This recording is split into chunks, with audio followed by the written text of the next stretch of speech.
আসসালামু আলাইকুম, মামুন টাইমসে স্বাগতম। আজ 5ই পৌষ 20শে ডিসেম্বর 2024 শুক্রবার। পত্রিকার প্রধান প্রধান শিরোনাম নিয়ে মামুন চৌধুরী আছি আপনাদের সাথে। সর্বপ্রথম ইত্তেফাক মেইন হেডিং করছে কমছে আলু পেঁয়াজ সবজির দাম, বেড়েছে চাল মুরগির।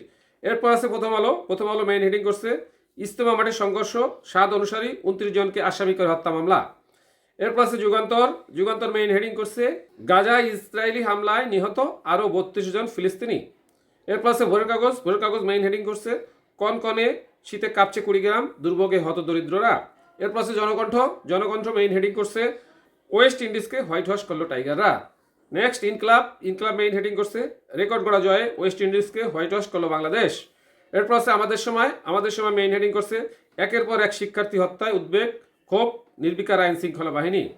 নেক্সট সমকাল মেইন হেডিং করছে খণ্ড বিখণ্ড দেহাংশ এমপি আনারের ডিএনএ টেস্টের রিপোর্ট মিলছে মেয়ের সঙ্গে।